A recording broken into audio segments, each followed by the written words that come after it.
ಕೂದಲಿಗೆ ಮೆಹಂದಿ ಹಚ್ತೀರಾ? ಎಚ್ಚರ, ಕೂದಲು ಉದುರಬಹುದು.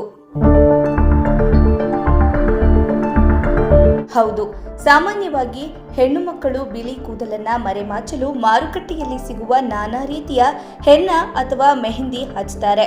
ಆದರೆ ಕೂದಲಿಗೆ ಹಚ್ಚೋ ಮೆಹಂದಿ ಅನುಕೂಲಕ್ಕಿಂತ ಅನಾನುಕೂಲವನ್ನೇ ಉಂಟು ಮಾಡಬಹುದು. ಮೆಹಂದಿಯನ್ನ ನಿರಂತರವಾಗಿ ಹಚ್ಚುತ್ತಿದ್ದರೆ ನಾನಾ ರೀತಿಯ ಅಡ್ಡ ಪರಿಣಾಮಗಳು ಉಂಟಾಗಿ ಗಂಭೀರ ಚರ್ಮ ರೋಗಕ್ಕೂ ಕಾರಣವಾಗಬಹುದು. ಹಾಗಾದ್ರೆ ಏನೆಲ್ಲ ಸಮಸ್ಯೆಗಳು ನಮ್ಮನ್ನ ಕಾಡಬಹುದು ಅನ್ನೋದನ್ನ ತಿಳಿಯೋಣ ಬನ್ನಿ.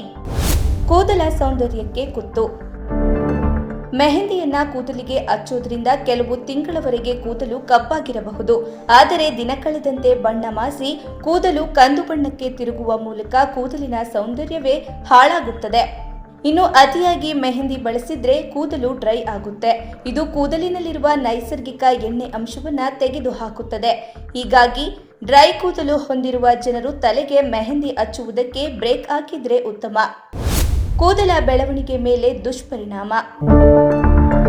ಹೌದು, ತಲೆಗೆ ಮೆಹಂದಿ ಹಚ್ಚಿ ಸ್ವಚ್ಛಗೊಳಿಸಿದ ಬಳಿಕವೂ ಇದರ ಕಣಗಳು ಕೂದಲಿನ ಬುಡದ ರಂಧ್ರದಲ್ಲಿ ಉಳಿಯಬಹುದು.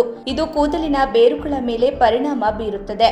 ಕೂದಲ ಬೆಳವಣಿಗೆಯನ್ನ ಕುಂಠಿತಗೊಳಿಸುತ್ತೆ. ಇನ್ನು ಮಾರುಕಟ್ಟೆಯಲ್ಲಿ ಸಿಗುವ ಕೆಲ ಮೆಹಂದಿಗಳಿಗೆ ಕೆಮಿಕಲ್ಗಳನ್ನ ಮಿಕ್ಸ್ ಮಾಡ್ತಾರೆ. ಕೆಲವು ನಕಲಿ ಮೆಹಂದಿಯು ಮಾರುಕಟ್ಟೆಯಲ್ಲಿ ಸಿಗ್ತವೆ. ಇವುಗಳ ಬಳಕೆಯಿಂದ ನಿಮ್ಮ ತಲೆ ಕೂದಲಿಗೆ ಹಾನಿ ಉಂಟಾಗುವುದಲ್ಲದೆ ಗಂಭೀರ ಚರ್ಮ ರೋಗವು ಬರಬಹುದು. ಮೆಹಂದಿ ಶುಷ್ಕವಾಗಿರುವ ಕಾರಣ ಇದನ್ನೊಮ್ಮೆ ತಲೆ ಕೂದಲಿಗೆ ಹಚ್ಚಿ ತೊಳೆದ ಬಳಿಕ ಕೂದಲು ಸಿಕ್ಕಾಗಬಹುದು.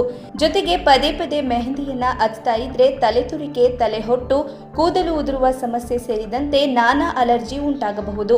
ವಿಪರೀತ ತುರಿಕೆ ಉಂಟಾಗಿ ಕಿರಿಕಿರಿ ಅನುಭವದೊಂದಿಗೆ ಕೂದಲಿನ ಬೆಳವಣಿಗೆಯು ಸರಿಯಾಗಿ ಆಗದಿರಬಹುದು. ಒಟ್ಟಾರೆ ಹೇಳೋದಾದ್ರೆ ಅತಿಯಾದರೆ ಅಮೃತ ಕೂಡ ವಿಷ ಎನ್ನುವ ಮಾತಿನಂತೆ ಇದನ್ನು ಪ್ರತಿವಾರವೂ ತಲೆಗೆ ಹಚ್ಚಿಕೊಂಡ್ರೆ ಅಡ್ಡ ಪರಿಣಾಮಗಳೇ ಹೆಚ್ಚು. ಹಾಗಾಗಿ ಇನ್ಮುಂದೆ ಮೆಹಂದಿಯನ್ನ ಕೂದಲಿಗೆ ಹಚ್ಚುವ ಮೊದಲು ಇದರಿಂದ ಉಂಟಾಗುವ ಸಮಸ್ಯೆಗಳ ಬಗ್ಗೆ ತಿಳಿದುಕೊಳ್ಳುವುದು ಸೂಕ್ತ.